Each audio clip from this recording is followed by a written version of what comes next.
Quem aqui estava no Maravilha? Olha, bastante gente. Foi benção, não foi? Foi legal, não foi? Foi bonito pra caramba. Que evento bonito. Que evento legal que a gente participou. Foi uma virada muito tranquila. E eu confesso que eu fiquei receoso, porque eu estou acostumado a ir no Maracanã assistir o melhor time do mundo jogar. Clube de Regatas do Flamengo.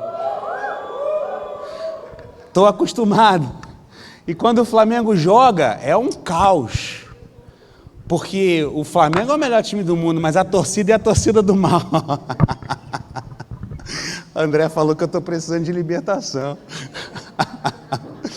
A torcida é a torcida do mal. Então, a gente vai para o Maracanã apreensivo. A gente não coloca a camisa do time para você não ser espancado só por estar usando a camisa do seu time. A gente evita certas ruas porque a gente sabe que a torcida adversária vai estar ali naquele lugar. A gente anda estrategicamente em bando ali para poder não ser surpreendido ali, acabar no meio de uma confusão que você não gostaria de estar. Maracanã lotado. E quando é gol, o pessoal joga copo de refrigerante, de cerveja para o alto. Quando é de refrigerante e cerveja, tá bom. Às vezes é algo muito ruim que você toma um banho no Maracanã. E eu fiquei pensando, meu Deus, como que vai ser esse evento do Maravilha no Maracanã? Será que vai ser tranquilo? Será que vai ser empurra-empurra? Será que vai ser... Gente, que evento tranquilo. Zero intercorrência, eu não soube de nenhum assalto, nenhuma correria, nenhum arrastão, nenhum empurra-empurra, ninguém atropelando ninguém. Foi muito bonito, muito gostoso aquilo ali. E um show, um espetáculo. Foi um culto de adoração que foi um espetáculo. Fernandinho, Aline Barros, Maria Marçal, Luciano Camargo. E foi muito engraçado, não tinha o Zezé, né? Estranho ver o Luciano cantando sem o Zezé. Aí o povo que estava na sul, né? O setor sul do Maracanã, era o que estava mais longe do palco. O pessoal mandando mensagem lá no grupo. Gente, a voz dele não está chegando. Eu falei, é porque ele é segunda voz. Não chega, o Zezé tem que se converter para a voz chegar, senão não chega. Que gente, lindo, lindo demais. E caramba, como eu senti a presença de Deus na ministração da Aline Barros. Que mulher cheia de unção, cheia de autoridade. Ela preenche o lugar com uma presença de Deus assim absurda, cantando canções que a gente está cansado de cantar nas igrejas, e eu emocionado com aquilo ali. Gente, um evento extraordinário, como o tema do ano da nossa igreja é. Um evento extraordinário, mas o mais extraordinário não estava no palco, estava na arquibancada. O que aconteceu de mais extraordinário para mim não estava no palco, não estava nas luzes. Gente, coisa linda as luzes, 4 torres de luzes, mais as do palco, drone filmando, fumaça, projeção no campo. Quem assistiu pela internet viu que estava projetado no campo? Aquilo ali não era efeito de televisão, aquilo ali estava projetado no campo mesmo. A contagem, 10, 9, 8, projetado no campo, coisa linda, mas o mais extraordinário não foi nada disso. Não foi nenhuma dessa pirotecnia, não foram os fogos, não foram os artistas renomados que passaram por ali, não foi só a palavra do pastor Josué, que foi uma palavra abençoada de alinhamento e de direcionamento para a nossa igreja esse ano. O mais extraordinário estava na arquibancada. A Aline Barros ministrou lindamente, e ela decidiu encerrar a apresentação dela cantando as canções de criança, canções infantis. Havia um homenzinho, morava numa casa, morava no caminho. Cantei errado, né? Da vida era onde o homenzinho a Bíblia encontrou, e tudo que era torto Jesus endireitou. E todo mundo dançando, nenhuma criança dançando, só adulto. Os adultos tudo torto dançando, coisa linda, olha, o meu amigo canguru. E aí todo mundo pulando, e aí eu sentei, e eu comecei a chorar, copiosamente.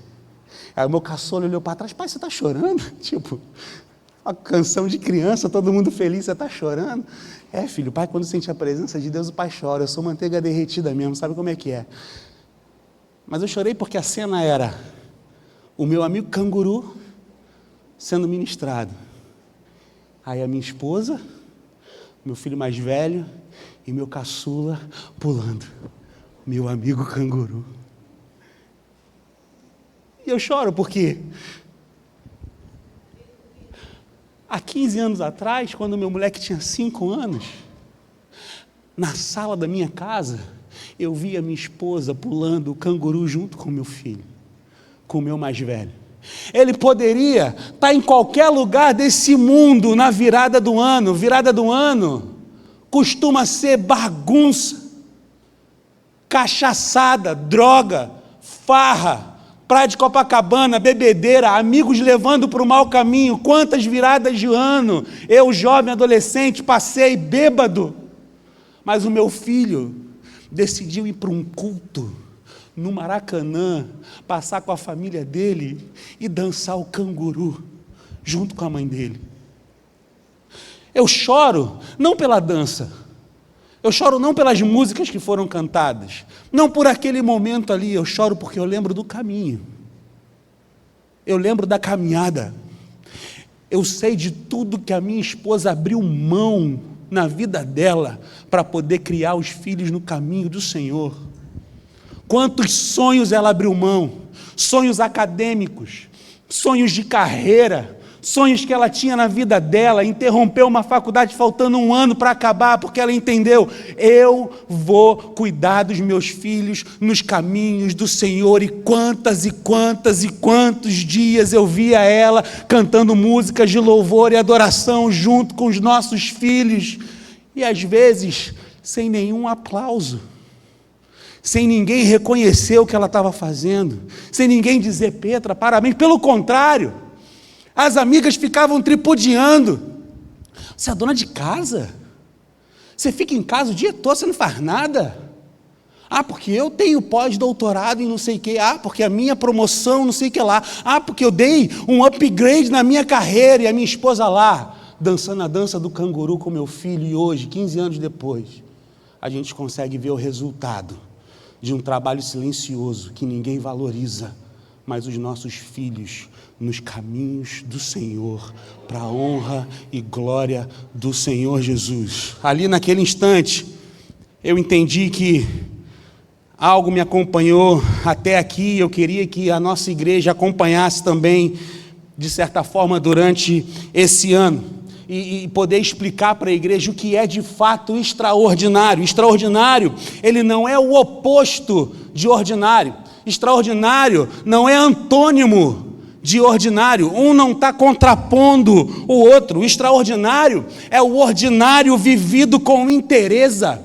Extraordinário é aquilo que você faz todos os dias, paulatinamente, sem desistir, sem esmorecer, com brio, com sangue nos olhos, com a faca entre os dentes, com a alegria de estar fazendo aquilo todo santo dia, com amor à vida, sem permitir que a rotina se torne morna, sem graça, descuidada. Será que você consegue fazer as coisas do dia a dia dessa forma, com brio, com vontade, querendo fazer? Nós escolhemos o tema desse ano, a nossa instituição escolheu chamados ao extraordinário, mas é importante dizer desde o início o que isso significa. Nós não estamos falando de viver experiências extraordinárias o tempo todo, ninguém vive assim. Ninguém vive experiência extraordinária todo dia, todos os meses, todos os anos, ninguém vive. Não é o tempo todo que isso acontece. A gente não está falando de palcos maiores do que o Maracanã, a gente não está falando de emoções mais intensas, estamos falando de viver bem a vida que Deus colocou nas nossas mãos, estamos falando de dar o nosso melhor com as condições que nós temos, porque quando as condições mudarem, o coração vai estar preparado para viver o extraordinário de Deus.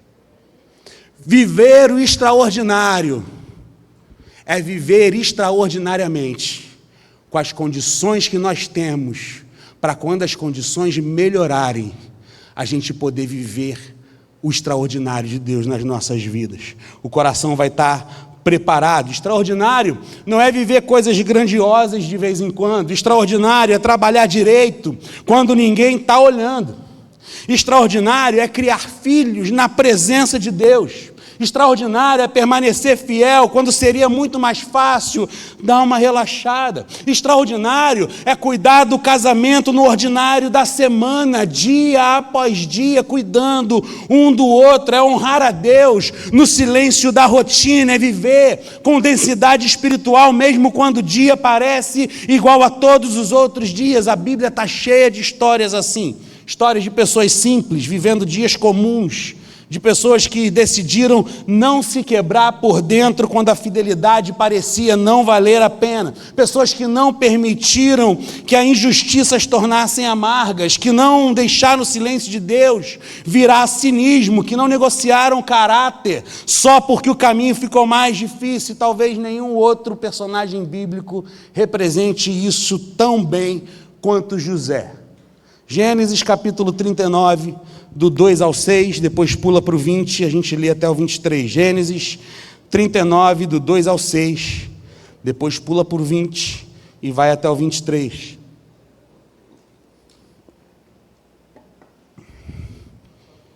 Gênesis 39, do 2 ao 6, depois pula para o 20 e vai até o 23. Diz assim a palavra do Senhor. O Senhor estava com José, de modo que este prosperou e passou a morar na casa do seu senhor egípcio. Quando este percebeu que o Senhor estava com ele e que o fazia prosperar em tudo o que realizava, agradou-se de José e tornou-o administrador dos seus bens. Potifar deixou a seu cuidado a sua casa e lhe confiou tudo o que possuía. Desde que o deixou cuidando de sua casa e de todos os seus bens, o Senhor abençoou a casa do egípcio por causa de José. A bênção do Senhor estava sobre tudo que Potifar possuía, tanto em casa como no campo. Assim, deixou ele aos cuidados de José tudo o que tinha e não se preocupava com coisa alguma, exceto com a própria comida. José era atraente e de boa aparência. Pula para o 20. Nesse gap aqui é o episódio que José é tentado pela mulher de Potifar, e a consequência é essa. Mandou buscar José, Potifar, mandou buscar José e lançou-o na prisão, em que eram postos prisioneiros do rei. José ficou na prisão, mas o Senhor estava com ele e o tratou com bondade. Conhecendo-lhe a simpatia do carcereiro. Por isso, o carcereiro encarregou José de todos os que estavam na prisão, e ele se tornou responsável por tudo que lá sucedia. O carcereiro não se preocupava com nada do que estava a cargo de José, porque o Senhor estava com José. Guarda isso, o Senhor estava com José e lhe concedia bom êxito em tudo que realizava. Obrigado, Deus, pela tua palavra. Ela é viva, ela é eficaz, ela é penetrante, ela penetra na alma, Senhor, ela nos rasga por dentro, ó Deus, em nome de Jesus. Caia por terra todo mal nesse lugar, tudo que nos impede de entender a tua palavra, Senhor. Todo espírito, Senhor, maligno que tenta atrapalhar a atenção daqueles que precisam ouvir a tua palavra, nós declaramos que caia por terra, em nome de Jesus. Prepara, Deus, os corações daqueles que aqui estão para receber a tua palavra, entender a tua palavra, viver a tua palavra. Fala conosco, Deus. Apesar deste pregador, fala conosco, em nome de Jesus. Amém. José não viveu uma vida fácil, ele não viveu uma vida rápida, ele não viveu uma vida explicável. José sonha alto, por sonhar alto foi lançado para baixo. Ele foi fiel, por ser fiel ele foi punido. Ele fez o certo e fazendo o certo ele foi esquecido. E mesmo assim, o texto bíblico insiste em dizer, em repetir algo que parece até meio que uma provocação. O Senhor estava com José. Hoje a gente começa essa série olhando para José, a série Chamados ao Extraordinário. Esse sermão é um pouco diferente do que eu costumo pregar. Normalmente eu trago uma palavra mais expositiva. Essa também vai ser expositiva porque estamos expondo a palavra de Deus, mas estruturalmente esse sermão foi estruturado como um sermão biográfico a respeito da vida de José, não só a vida toda, mas um trecho da vida dele, né, para a gente poder aprender. Não como chegar no palácio, né? Não é para a gente aprender como chegar lá, como José chegou, mas para aprender como viver enquanto o palácio ainda não chegou.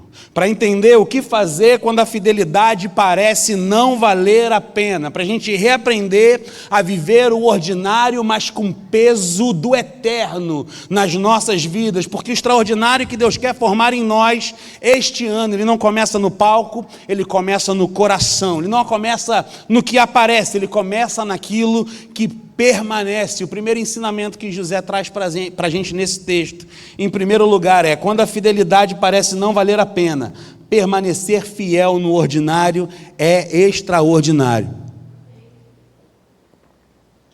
Quando a fidelidade parece não valer a pena, permanecer fiel no ordinário é extraordinário. Essa frase é uma frase ruim, péssima frase. É uma frase que não viraliza, é uma frase que ela não gera clique se você coloca como thumbnail no YouTube. Ninguém clica numa frase como essa, né? Quando a fidelidade parece não valer a pena, permanecer fiel no ordinário é extraordinário. Ela não empolga quem está com pressa, ela não empolga quem quer resultados rápidos. A palavra aqui, ela não vai ser 7 chaves para você ter um ano extraordinário, 7 códigos que vão destravar a sua mente para você ter um ano extraordinário. Não é nada disso. O que ela está dizendo é: permaneça fiel no ordinário. Permanecer fiel no ordinário, nas coisas cotidianas da vida. Isso sim é extraordinário. É uma frase que nos chama a atenção. Olha para José, a primeira cena da vida adulta de José não acontece no palácio, onde ele é colocado mais tarde, acontece numa casa que não é dele. José começa a viver o chamado, não liderando, não governando, não influenciando multidões, ele começa servindo, trabalhando, organizando, cuidando de coisas que não carregam glória nenhuma, coisas domésticas, coisas repetidas, coisas comuns. É importante a gente perceber isso, porque a Bíblia, ela podia pular essa parte corriqueira e ir só para os pontos principais da vida do José. Ela poderia acelerar a história, ela poderia ir direto para o trono quando ele está governando todo o Egito ali, mas não vai. O texto faz questão de nos mostrar que é na casa de Potifar que José está. É ali que ele está servindo, é nos corredores da rotina, é no chão da vida comum, porque Deus não tem pressa de nos levar para o extraordinário, se o ordinário ainda não foi bem vivido.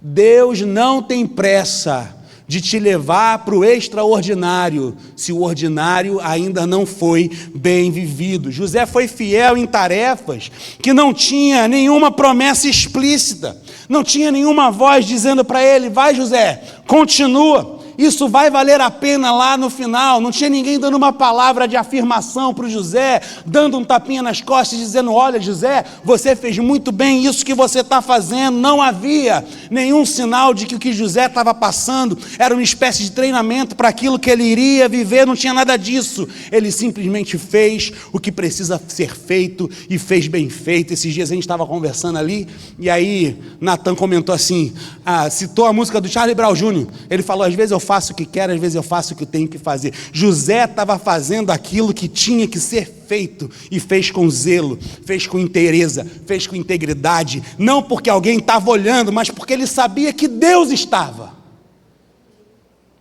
Existe algo profundamente espiritual em fazer aquilo que ninguém celebra, em acordar cedo, em trabalhar direito, em cuidar da casa, em criar filhos na presença, em manter a palavra, em cumprir o combinado, em chegar no horário que você marcou, em não relaxar no caráter só porque ninguém está fiscalizando. Isso não é mediocridade espiritual, isso é maturidade. E o texto diz que o Senhor era com José. Isso não significou conforto para José. Isso é o mais impressionante de tudo.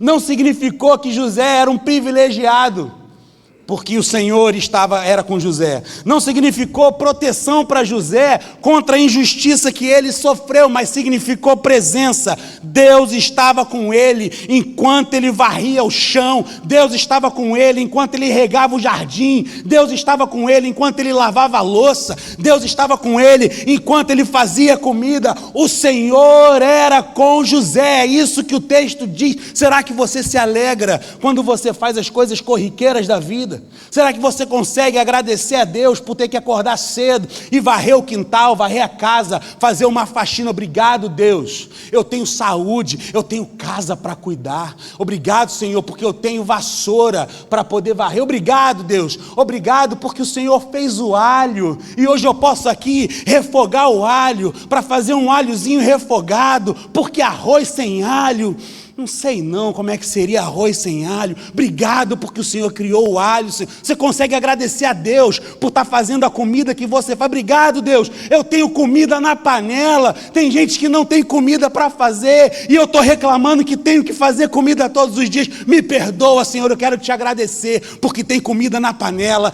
tem comida na minha despensa, não falta nada. Obrigado, Deus, obrigado porque eu tenho um trabalho. Não é o trabalho dos meus sonhos, Deus, mas eu tenho um trabalho. É Ele que está me sustentando, me dá alegria, Senhor, de estar trabalhando no que eu trabalho. Será que a gente consegue entender a presença de Deus em cada coisa ordinária que a gente faz?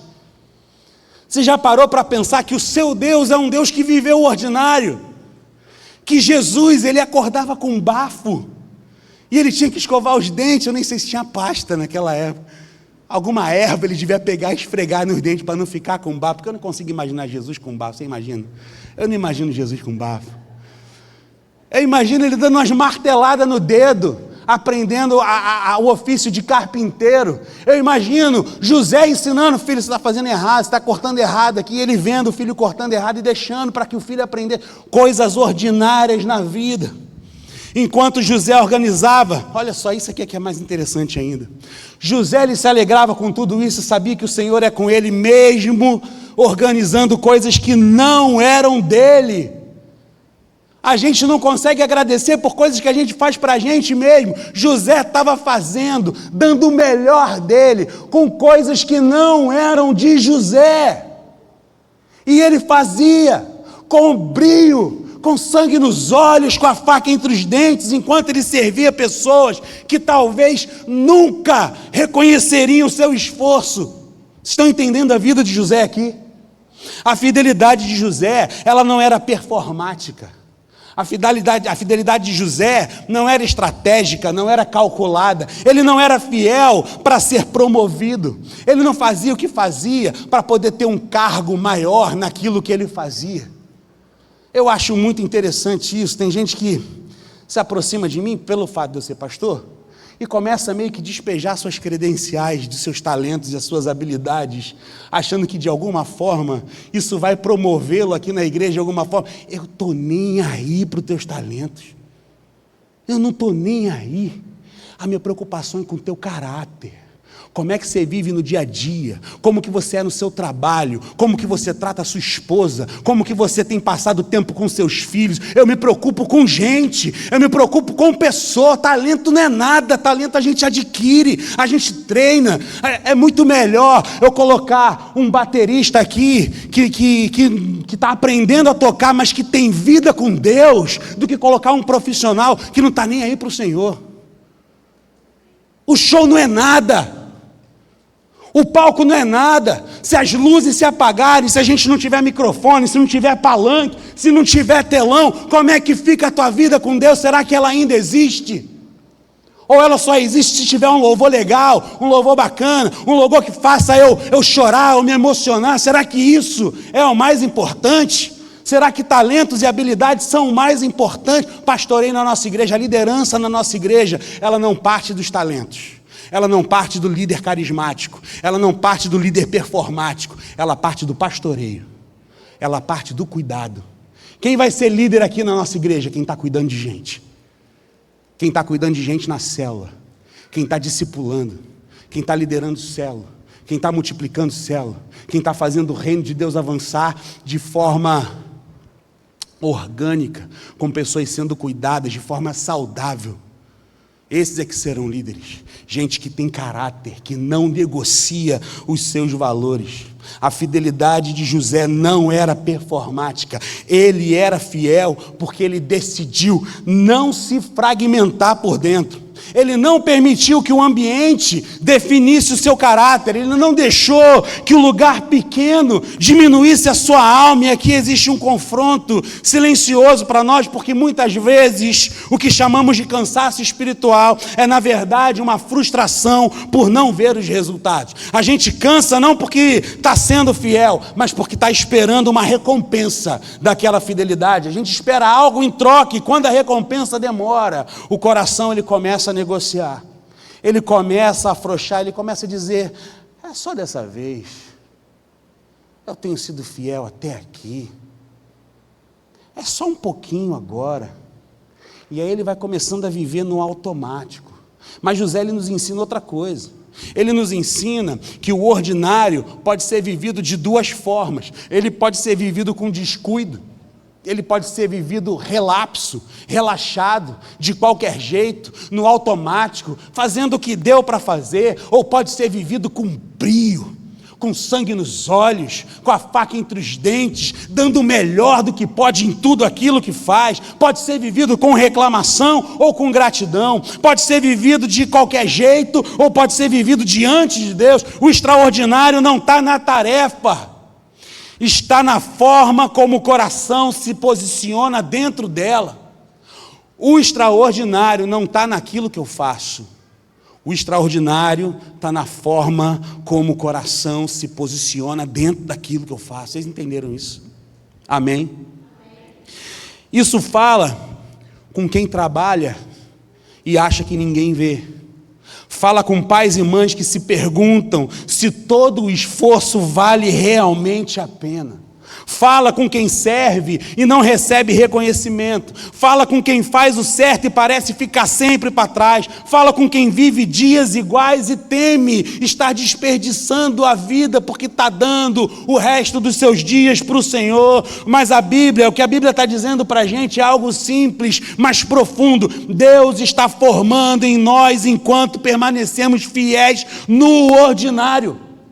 Ele está nos moldando, Ele está nos formando, algo que não se forma em atalhos, algo que não nasce em palco, algo que não cresce em exposição. Inteireza se constrói na repetição, caráter se aprofunda no cotidiano, maturidade nasce quando ninguém está olhando. José não sabia onde aquela fidelidade iria dar. Ele não tinha um mapa do futuro, ele não sabia que agindo do jeito que ele agia, um dia ele seria governador do Egito. Ele não sabia, ele não tinha garantia nenhuma de como ele estava vivendo traria algum resultado para ele, mas ele tinha algo que sustentou todas essas coisas. Ele tinha um coração inteiro. José era íntegro, ele não se vendeu, ele não se adaptou moralmente ao ambiente, ele não deixou que a injustiça definisse a sua ética. Tem gente que se adapta aos ambientes. Se eu estou num ambiente onde eu preciso aqui ter um linguajar que de repente não condiz com a minha fé, eu vou ter, porque afinal de contas é o meu trabalho, eu tenho que negociar, as pessoas têm que me ouvir, eu tenho que ser entendido. Está negociando valor. Não negocia, não deixa que o ambiente molde o seu caráter. José não deixou que a injustiça definisse sua ética. E talvez aqui está uma das perguntas mais importantes nesse início de ano, em que fomos chamados ao extraordinário. E a pergunta não é o que Deus vai fazer de extraordinário na minha vida. A pergunta mais honesta é: como eu vou viver o ordinário que Deus já colocou nas minhas mãos? Porque o extraordinário de Deus não começa mudando as circunstâncias, começa alinhando o coração. Quando a fidelidade parece não valer a pena, a tentação é viver pela metade, é fazer o mínimo, é entregar o resto. Eu vou fazer o que dá. Se der, deu. Se não der, não deu. Se deu para fazer, eu faço. Se não der, eu não faço também. Vai empurrando a vida. José escolheu outro caminho. José decidiu permanecer inteiro. Ele decidiu viver bem aquilo que estava diante dele. Ele decidiu não perder a alma enquanto esperava o futuro. E é aqui que esse ponto se fecha. Antes do palácio, antes da honra, antes da virada, existiu uma decisão silenciosa, repetida todos os dias. Uma escolha simples, mas profunda. Uma fidelidade que não brilhava, mas sustentava. A vida não mudou. O cenário não melhorou. O sonho de José ainda parecia muito distante, mas José permaneceu inteiro. Segundo ponto que essa mensagem nos traz, que esse texto nos ensina, que José ensina para a gente, é que quando a fidelidade parece não valer a pena, não negociar o caráter preserva o coração. Quando a fidelidade parece não valer a pena, não negociar o caráter preserva o coração. Esse ponto aqui começa exatamente onde muitos desistem, porque ser fiel no ordinário já é difícil. Dando tudo certo, já é difícil, não é fácil. Fazer a mesma coisa todos os dias, com brio, dando o seu melhor em tudo, não é fácil. Mas ser fiel, quando essa fidelidade custa caro, aí é um outro nível de maturidade. É um outro patamar de maturidade que a gente vive. A história de José avança, ele continua servindo bem, ele continua sendo confiável, ele continua vivendo com interesse, com integridade, e é justamente nesse momento que a fidelidade dele começa a incomodar. Esse José é fiel demais, ele é certinho demais, não é possível que esse cara seja bom desse jeito, deve ter um ponto fraco nesse José. Não é possível, tem alguma coisa errada, porque caráter íntegro sempre expõe ambientes quebrados. A luz não agrada quem prefere as sombras. José é tentado, e ele não é tentado de forma abstrata, não é teórico, não é teoria, não é uma tentação distante, a tentação vem de perto. A tentação vem insistente, ela vem repetida dia após dia, não é um tropeço ocasional, é pressão constante, é desgaste emocional, é aquela voz que diz: ninguém vai saber, fica tranquilo, é aquele pensamento que sussurra: você já faz tanto, você merece um descanso, relaxa um pouco, a vida não precisa ser assim tão dura. Ah, José, tem nada a ver, todo mundo faz, todo mundo se diverte um pouquinho, por que não? E aqui está algo importante, José não responde à tentação falando do medo da punição, ele não fala: não, eu não posso, eu vou ser punido, meu chefe vai me punir, eu posso perder meu emprego, eu não vou fazer isso, se eu fizer eu perco meu emprego, eu posso ser descoberto, eu vou sofrer as consequências, eu posso ser preso, eu posso ser morto por isso, não posso fazer isso. Ele diz algo muito mais profundo, ele fala de coração, ele fala de consciência, ele fala de não trair quem ele é diante de Deus. O que José está dizendo na prática é: eu posso perder tudo fora, mas eu não vou me perder por dentro. Isso é caráter. Caráter não é ausência de desejo. Caráter é a decisão clara quando o desejo bate a porta. Caráter é escolher quem você será quando ninguém está te segurando. Quem que você é quando ninguém está te vendo. Aos sábados eu levava o Marcos para trabalhar comigo, o meu caçula. Ele tinha 5, 6 anos, no máximo. E aí, ferro velho aqui em Bom Sucesso, a gente foi visitar um cliente na Penha. O dono do galpão lá, ele tinha morrido, o irmão e a família não quis ficar, estavam limpando o galpão todo, chamaram a gente para fazer essa limpeza da sucata lá. Fomos visitar. Tem aquela descidinha ali, como quem sai da Penha e vai para Braz de Pina, vai para a Vila da Penha, que você desce ali, dá de frente com o Getúlio Vargas. Quem conhece a região aqui, está entendendo o que eu estou falando? Isso. Ali tem um sinal, não tem? Tinha aqueles vendedores de bala de sinal. Eu amo esses caras, dou mau valor. Vende amendoim, vende bala, vende um monte de coisa. Sempre que eles passam no meu carro, botam no meu retrovisor ali, eu compro alguma coisa, eu dou o dinheiro que eu tenho ali no carro. Eu não gosto do povo que joga bolinha, que fica sujando o vidro do teu carro, mas esses vendedores, esses trabalhadores, eu dou mau valor, sempre ajudo de alguma forma. Muito legal, já viu? Tem até o marketing do brasileiro é sensacional.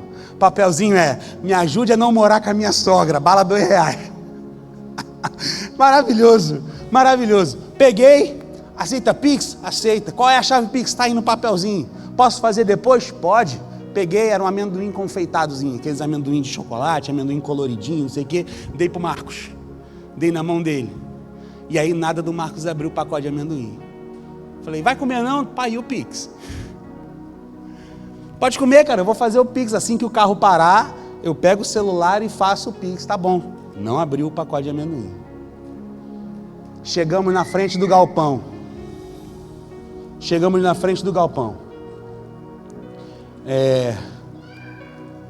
Peguei o papelzinho da bala.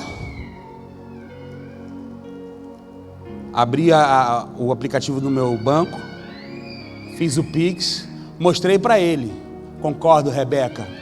Você está coberta de razão. Assembleiana raiz, pentecostal. Aleluia! Que benção. Fiz o Pix. Mostrei para ele aqui, ó. Fiz o Pix. Ele, agora sim. Abriu o pacote e comeu o amendoim. Ele não abriu o pacote enquanto ele não se certificou que eu tinha feito o Pix. Isso é caráter. Caráter é aquilo que você é quando ninguém está vendo. Isso aí, sai envergonhado mesmo. Ele lá, chateado que eu usei ele como exemplo. Caráter é quem você é quando ninguém está vendo. Diferente de reputação. Reputação é o contrário. Reputação é aquilo que eu quero mostrar para o outro. Aquilo que eu quero que o outro acredite quem eu sou, ainda que eu não seja aquilo. Há muito tempo atrás um amigo disse para mim assim, eu fiz um papel e você caiu direitinho. Ele mostrou que era uma coisa, mas na verdade ele não era aquilo, ele era outra coisa. E depois ainda tripudiou, ainda disse que eu era otário, que caí na dele. Reputação é aquilo que eu quero que o outro ache que eu sou. Caráter é aquilo que eu sou quando ninguém olha, quando ninguém está vendo, quando ninguém pode aplaudir, quando ninguém pode avaliar. Essa é a diferença de caráter para reputação. José tinha caráter. A tentação sempre oferece um acordo. Ela sempre tem um pequeno desconto na integridade, uma negociação aparentemente inofensiva, algo que não parece tão grande assim, mas toda negociação com caráter cobra juros altos depois. Primeiro você perde a paz, depois você perde a clareza, por fim você perde a identidade. José aprendeu algo que muitos de nós aprendemos tarde demais. O preço de manter o caráter é alto, mas o preço de perdê-lo sempre é maior. Sempre há um preço a pagar. Ontem eu estava reunido aqui com os supervisores da nossa igreja, a gente fazendo a agenda da igreja, e aí eu revelei para eles que eu estou de dieta. Precisando, né? A outra camisa não fechou, vocês lembram? A camisa não está fechando, tem que começar uma dieta, não tem jeito. E a melhor coisa é você falar para todo mundo. Você vai começar a correr, avisa, vou correr uma maratona daqui a 6 meses. Que aí teus amigos vão ficar ali em cima de você.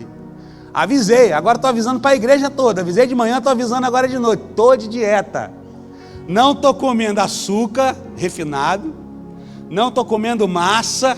Não estou bebendo refrigerante. Se me ver, pode me cobrar. Pastor, essa coca aí, pode cobrar. Pode cobrar. Pode cobrar. Pessoal, pedi um nugget, comi um nugget. Fomos no McDonald's, comi salada. Olha o absurdo. Salada no McDonald's. Falei, não, vou pedir um nugget para dar uma reforçada aqui. Não! Nugget tem farinha. Que farinha o quê, gente? É frango? Não, para empanar tem a farinha. Não, mas pelo amor de Deus. Essa farinhazinha aqui também, né? Senão acaba a felicidade, né? Você não tem alegria mais de viver, se nem a farinhazinha do empanado, pelo menos um empanadinho, né? Custa nada, eu estou deixando de comer massa, a farinhazinha do empanado não é nada perto disso. Falei para eles da minha dieta. Aí, quando eu falei que eu ia cortar, e falaram assim, até quando? Vai durar quanto tempo? Já começou a cutucar, né? A provocação. Vamos ver quanto tempo dura isso aí. Vai fazer por quanto tempo? Falei, até eu chegar no meu peso ideal. Falta quanto? Só 30 quilos.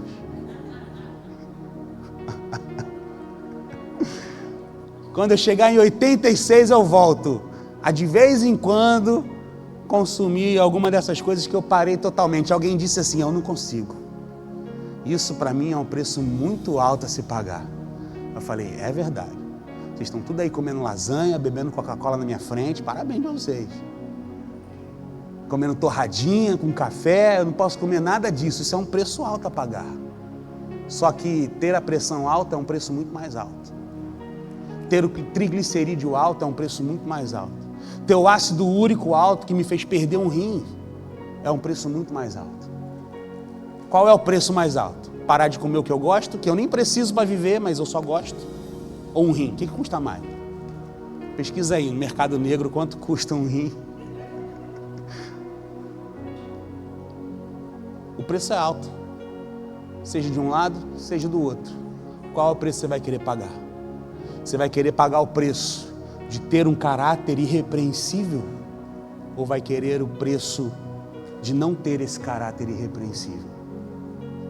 A vida sempre cobra decisões que a gente toma. E aqui está a parte mais dura dessa história. Porque quando a gente escolhe o certo e as coisas dão certo, tem uma motivação para continuar fazendo certo. Mas José, ele faz o certo e é punido por isso. Ele tem o caráter irrepreensível e foi punido, ele não foi recompensado. Ele não foi protegido, ele não é defendido, ele é injustiçado por ter um caráter irrepreensível. Isso confronta uma teologia rasa, porque a gente gosta de acreditar que fazendo o certo sempre traz resultados imediatos, que fidelidade sempre gera aplauso, que obediência sempre produz conforto. A Bíblia nunca prometeu isso, mas ela promete presença, não isenção da dor. Ela não promete ausência de sofrimento. No mundo tereis aflições, mas tem de bom ânimo, eu venci o mundo. Tem pregador que completa, né? E vocês também vencerão, mas a Bíblia não fala isso. Vocês não vencerão nada, irmão. A gente só vence nele, porque ele venceu o mundo. Só é mais que vencedor aquele que está nele, porque ele é que venceu o mundo. No mundo tereis aflições, mas tem bom ânimo, eu venci o mundo. Esteja em mim, que aí você vence junto comigo. Ele é vencedor, ele é o vencedor. A gente precisa estar nele. A gente tem essa teologia rasa. José, ele vai para a prisão não porque ele falhou. Isso é o pior de tudo. Quando você sabe que foi preso porque errou, você ainda sabe que lá no fundo você errou. Mas ele foi preso porque foi fiel. Aqui é que mora uma das maiores crises espirituais que alguém pode viver, quando o sofrimento não vem como consequência do erro, mas como resultado da obediência. Quando você olha para trás e sabe que fez tudo certo, mas mesmo assim a porta se fechou. É nesse ponto que muitos endurecem, é nesse ponto que muitos se tornam cínicos, é nesse ponto que muitos decidem que não vale mais a pena ser inteiro. Muitos dizem, da próxima vez eu penso um pouco mais em mim.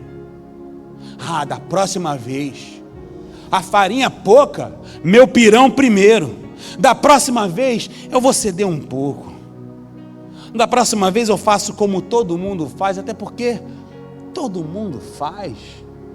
Por que eu vou querer ser o diferentão, o crentão, o fanático? Não, eu vou ceder que nem todo mundo cede. Eu vou fazer que nem todo mundo faz. E é aqui que a alma começa a se quebrar. Mas José, ele não permite isso. Ele não deixa que a injustiça defina o seu interior. Ele não permite que a dor o torne amargo. Ele não se transforma naquilo que o feriu. Tem gente que, porque é ferida, vive ferindo todo mundo que vê pela frente. Mas José não fez desse jeito. Ele não negocia o caráter para aliviar o seu sofrimento. Ele prefere sofrer inteiro do que vencer quebrado. José preferiu sofrer inteiro do que vencer quebrado. Vocês conhecem a história da verdade nua e crua? Vocês conhecem como surgiu a anedota que se conta? A mentira e a verdade estavam na beira de um rio. A mentira chega para a verdade e fala, vamos se refrescar, vamos dar um mergulho no rio. A verdade fala, é verdade, vamos dar um mergulho no rio. Tirou a roupa, mergulhou no rio. A mentira tirou a roupa, mergulhou no rio também. A mentira saiu do rio antes da verdade, vestiu as roupas da verdade e saiu correndo para a cidade. A verdade, quando saiu do rio, percebeu que a mentira tinha pegado suas roupas e deixou as roupas dela lá. mas a verdade se recusou a vestir as roupas da mentira e saiu pela cidade nua, exposta. Aquela situação degradante, uma pessoa nua andando pelas ruas. E aquela sociedade muito facilmente aceitou a mentira vestida de verdade e rejeitou a verdade porque ela estava nua. É por isso que muitos dizem: eu prefiro a verdade nua e crua do que vestir as vestes da mentira. José preferiu sofrer inteiro do que vencer quebrado. Isso fala diretamente com a nossa vida. Fala com quem foi fiel no casamento, mas não foi valorizado e no fim ainda foi traído. Fala com quem fez o certo no trabalho e por fazer o certo perdeu o trabalho. Eu não vou negociar desse jeito não, isso aí está errado. Dali a 2, 3 meses é demitido porque não quis fazer aquilo que era errado. Olha só, você vai ter que tirar essa nota aqui diferente do valor que foi pago. Vou fazer isso não, chefe. Daqui a um mês é demitido, perde espaço no trabalho. Esse ponto ele fala com quem foi íntegro e acabou pagando um preço que não parecia justo. A pergunta que o texto nos faz não é confortável. O que sustenta a nossa fidelidade quando ela não nos protege?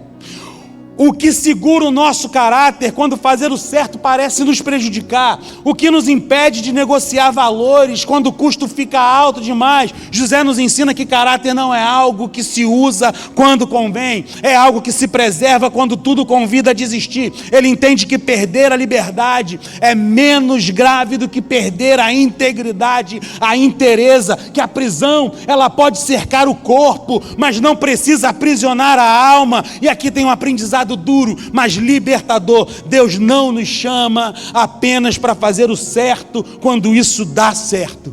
Ele nos chama para sermos fiéis, mesmo quando a fidelidade parece não valer a pena. Porque o que está em jogo não é apenas o futuro, o que está em jogo aqui é o coração. José ele entra na prisão com a consciência limpa, sem cinismo, sem vida dupla, sem precisar fingir. Ele perde muita coisa, mas ele preserva o essencial. Ele preserva quem ele é diante de Deus. E isso ninguém consegue roubar. Vocês lembram do texto? E o Senhor estava com José. Ninguém tirou isso dele. Nem a injustiça, nem a prisão, nada tirou a presença de Deus de José. Quando a fidelidade parece não valer a pena, a maior vitória não é sair ileso, é sair inteiro, é atravessar a injustiça sem se tornar injusto, é passar pela dor sem perder a alma, é chegar ao fim do dia sabendo que apesar de tudo você não se vendeu. E o Senhor era com José. Ele fez o certo e foi punido por isso. A fidelidade pareceu inútil, o custo foi alto, mas José permaneceu inteiro. Aleluia. Terceiro ensinamento que esse texto nos traz, que a história de José traz para a gente é: quando a fidelidade parece não valer a pena, Deus continua presente mesmo no silêncio. Quando a fidelidade parece não valer a pena, Deus continua presente mesmo no silêncio. Esse é o ponto mais difícil da história, dessa parte da história de José. Porque aqui não tem tentação evidente, aqui não tem escolha dramática que ele precisa fazer, não tem erro a evitar. O que tem aqui é a espera. E a espera, ela nos cansa de um jeito diferente. A prisão não foi o fim da história de José, mas também não foi o começo da virada. Foi um meio, foi um gap, foi um intervalo longo na história dele. Um intervalo sem explicação. Um tempo que nada parece acontecer, mas tudo ali está sendo provado. José já chega na prisão machucado pela injustiça, machucado pela fidelidade que não foi recompensada, machucado pela sensação de fazer o certo, não adiantou, e agora, além de tudo isso, ele é esquecido. O esquecimento ele dói mais do que a dor, porque a dor ainda grita, o esquecimento silencia. A dor ainda se explica, o esquecimento ele ele deixa perguntas abertas, a dor você enfrenta, o esquecimento você carrega. José ajuda, José serve, José interpreta sonhos, José traz esperança para os outros, e quando finalmente parece que alguma coisa vai mudar, quando alguém promete se lembrar dele, o texto simplesmente segue. Os dias passam, quem prometeu se lembrar dele não se lembrou dele. Os meses passam, nada acontece. Ei, nada acontece, nada muda, nada se resolve. E esse é o lugar onde muitos perdem a fé, não porque Deus falhou, mas porque Deus silenciou, não porque houve pecado, mas porque houve espera, não porque houve desobediência, mas porque não houve resposta. O silêncio de Deus, ele não vem acompanhado de explicação, ele está em silêncio. Ele não avisa quanto tempo vai durar, ele está em silêncio, não tem como ele avisar, ele está em silêncio. Ele não manda recado dizendo, olha, está tudo sob controle, está demorando a acontecer, mas lá na frente, ó, você vai vislumbrar isso aqui. Não, Deus não fala, ele está em silêncio, ele simplesmente permanece em silêncio, e isso revela o que realmente sustenta a nossa fidelidade. É fácil ser fiel quando Deus responde rápido, é fácil ser fiel quando as portas se abrem, é fácil ser fiel quando o esforço gera algum tipo de resultado. Difícil é ser fiel quando o céu parece fechado, difícil é continuar inteiro quando ninguém mais se lembra de você, difícil é manter o coração alinhado quando tudo parece parado. E aqui a Bíblia ensina algo extraordinário. Ela não descreve os sentimentos de José, ela não mostra, ela não entra no drama interno que José está vivendo, ela não narra as noites longas, ela não explica o silêncio, ela apenas repete, quase como um sussurro teimoso: o Senhor estava com José, o Senhor estava com Lucas, o Senhor estava com Alain, o Senhor estava com João, o Senhor estava com Esther, o Senhor estava com Rosângela, o Senhor estava com Marco, o Senhor estava com Petra, o Senhor estava com Maria, o Senhor estava com José. O Senhor está presente, ainda que Ele esteja em silêncio para você, naquilo que você tem clamado, naquilo que você tem pedido, em todas as suas angústias. Ei, o Senhor está com você. Aleluia. Ele está com você do mesmo jeito que estava com José. Deus não estava com José apenas no sonho, Ele não estava com José apenas na fidelidade visível, Ele não estava com José apenas quando tudo fazia sentido. Deus estava com José no silêncio, Deus estava com José no esquecimento, Deus estava com José quando nada acontecia, e isso muda tudo. Por quê? Porque nos ensina que presença não depende daquilo que eu sinto. Deus não se afasta porque Ele não falou com você, Ele não abandona só porque não está te respondendo. O silêncio de Deus não é ausência, é um outro tipo de companhia. E esse ponto ele conversa totalmente aqui, diretamente com a nossa vida. Orações não respondidas, com pedidos antigos, com promessas que parecem que foram esquecidas, com perguntas que não foram respondidas, com fases que a gente olha para o céu e não sente nada, parece que o céu é de chumbo e a gente não consegue vislumbrar nada de bom, nada de Deus respondendo às nossas angústias. Quantas pessoas desistem exatamente aqui, não na tentação, não no erro, não no cansaço da espera. Quantas pessoas abandonam a fidelidade, não porque querem pecar, mas porque estão cansadas de esperar. José nos ensina algo profundo. Desculpa.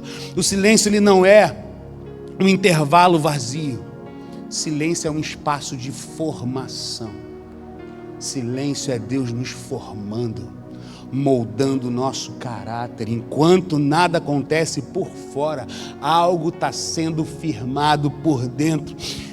Enquanto o tempo parece perdido, Deus está consolidando inteireza, integridade. José ele poderia ter se tornado duro, ele poderia ter se tornado cínico, ele poderia ter parado de servir, ele poderia ter decidido viver no automático, ele poderia ter se fechado. Ele tinha todos os motivos para isso, mas ele continua sendo quem ele sempre foi, o mesmo coração, a mesma postura, a mesma fidelidade, os mesmos sonhos. Ele não é fiel para sair da prisão, ele é fiel apesar da prisão. Ele não serve para ser lembrado, ele serve porque decidiu não se perder por dentro. E aqui a repetição começa a pesar no coração, porque ele espera, e espera, e espera.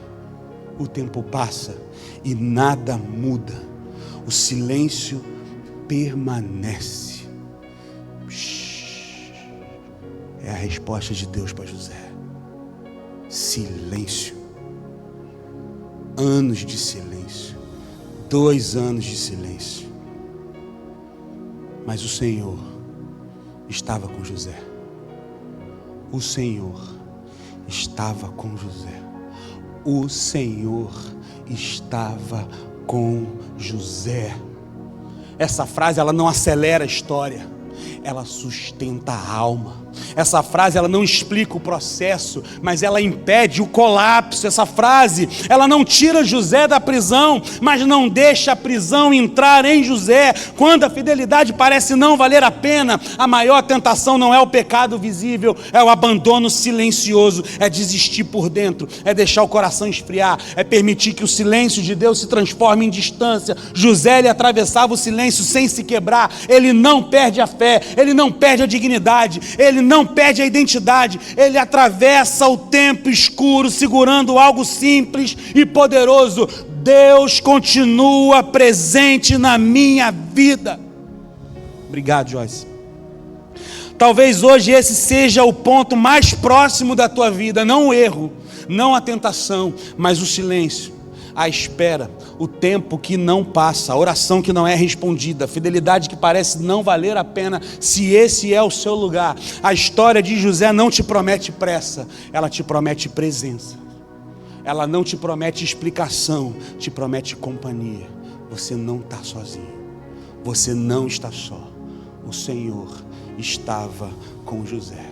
Não te promete atalhos, te promete inteireza, integridade. O tempo passou, nada aconteceu, nenhuma resposta veio, mas José permaneceu inteiro. Permaneçam inteiros, meus irmãos.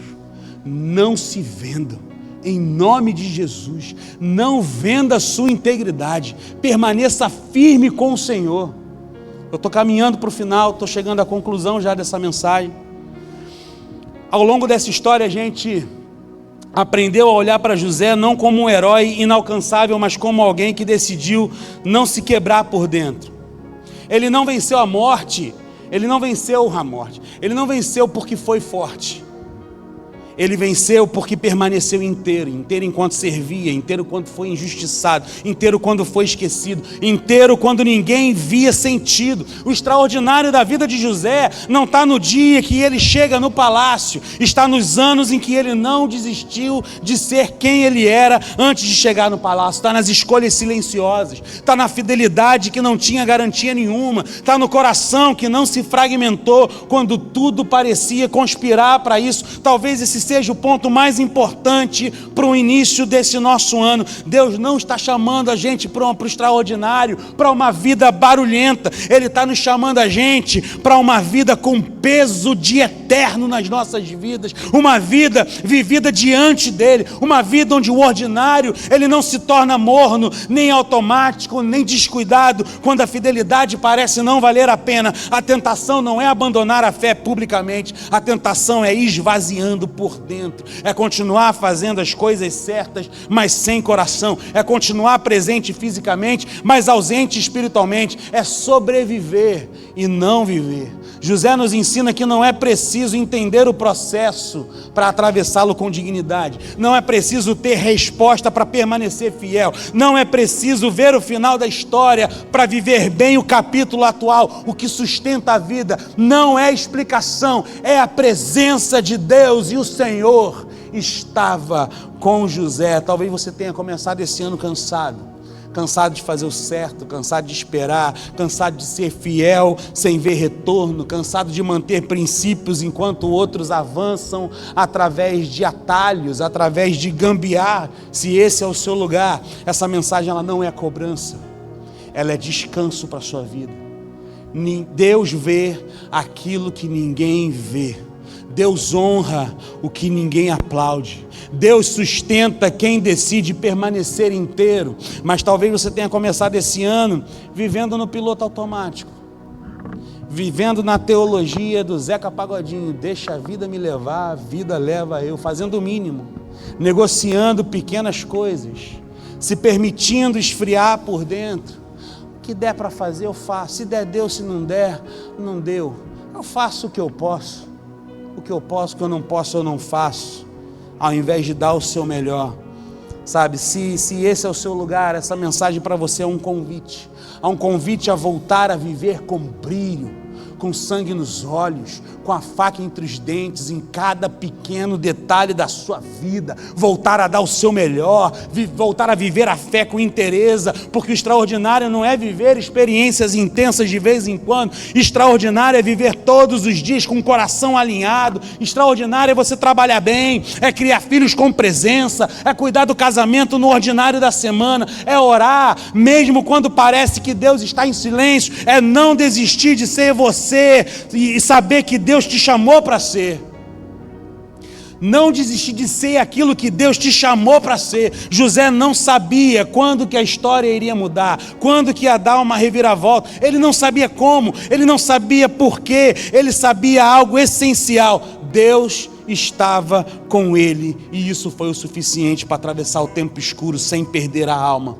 Hoje, no início desse ano, o chamado de Deus para nós não é para fazermos coisas extraordinárias, é para sermos pessoas inteiras, para vivermos extraordinariamente, pessoas que não se vendem, pessoas que não se quebram, pessoas que não se tornam amargas, pessoas que vivem o ordinário com fidelidade, mesmo quando isso parece não valer a pena. Talvez você esteja numa casa que você não escolheu, talvez você esteja num trabalho que você não ama, talvez o processo esteja longo demais, talvez você esteja num silêncio que cansa, seja onde for. A pergunta que fica é: quando isso vai mudar? A pergunta não é quando isso vai mudar, a pergunta é: quem eu estou me tornando enquanto isso não muda? A pergunta não é quando isso vai mudar, a pergunta é: o que eu estou me tornando enquanto isso não muda? Como Deus está te forjando? Em que Deus está te forjando? Em que Ele está trabalhando no seu caráter? Em que Ele está trabalhando na sua vida? Porque o extraordinário de Deus, Ele não começa quando o cenário muda, Ele começa quando o coração se mantém alinhado, Ele começa quando a gente decide, dia após dia, não se perder por dentro. Hoje o apelo não é para quem quer algo grande, é para quem quer viver bem, é para quem quer atravessar esse ano com inteireza, é para quem quer ser fiel no ordinário, é para quem decide diante de Deus permanecer inteiro. A vida não mudou, o cenário não melhorou, o silêncio permaneceu, mas José permaneceu inteiro. Permaneçam inteiros, meus irmãos, em nome de Jesus.